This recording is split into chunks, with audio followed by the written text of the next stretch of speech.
Hi friends, இன்றைக்கி நம்ம பார்க்க போகிறது மட்டன் கிரேவி தாங்க. ஸோ எல்லோரும் அவங்கவுங்க வீட்டில் அவங்க ஸ்டைலில் பண்ணுவீங்க. ஸோ எங்கள் வீட்டில் நாங்கள் எப்படி பண்ணுறோம் அப்படிங்கிறத பார்க்கலாம். ஸோ அதுக்கு ஒரு குக்கர் வச்சுருக்கேன். அதில் வந்து ஒரு 4 டேபிள் ஸ்பூன் ஆயில் விட்டுருக்கேன். ஸோ ஸ்பைசஸ் வந்து சோம்பு, பட்டை, லவங்கம், அப்புறம் வந்து ஏலக்காய் ஒன்று, அதே மாதிரி பிரிஞ்சி இலை 2. ஸோ எல்லாத்தையுமே வந்து போட்டுக்கலாம். எண்ணெய் காஞ்சோடனே போட்டு அது வந்து எல்லாருமே நல்லா பொரியணும்.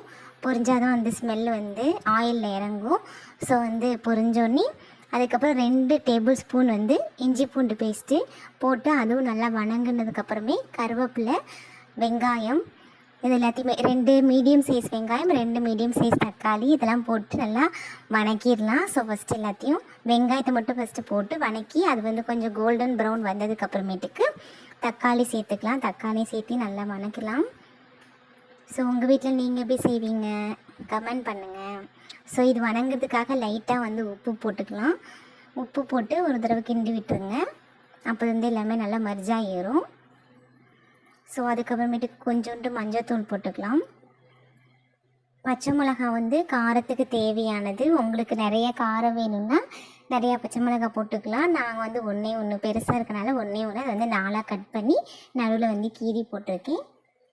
ஸோ இதையும் விட்டு நல்லா போட்டு வந்து தொக்கு மாதிரி ஆக்கி விடுங்க. வெங்காயம், தக்காளி, பச்சை மிளகாலாம் தனித்தனியாக இருக்கக்கூடாது, எல்லாம் வந்து சேம் ஆகிடணும். ஸோ மஞ்சள் பொடியும் போட்டு மிக்ஸ் பண்ணிக்கலாம்.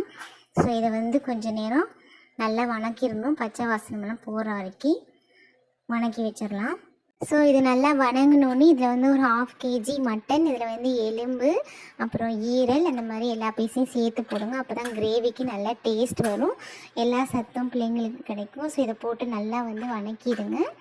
மட்டன் வந்து இதிலே நல்லா வணங்கிடணும்.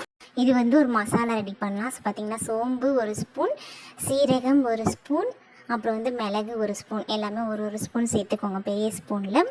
சின்ன வெங்காயம் உரித்து கழுவி வச்சுருக்கேன். ஸோ அதை 2 கை தேவையான அளவு சேர்த்துக்கிட்டு ஒரு தேங்காய் அதை வந்து கீத்து போட்டு வச்சுருக்கோம். ஸோ அதையும் வச்சு சேர்த்து இதை வந்து ஒரு நல்ல பேஸ்ட்டாக வந்து அரைச்சி வச்சுக்கலாம். உங்களுக்கு அதிகமாக தேவைன்னா தேங்காயும் வெங்காயத்தையும் அதிகமாக வச்சுக்கலாம்.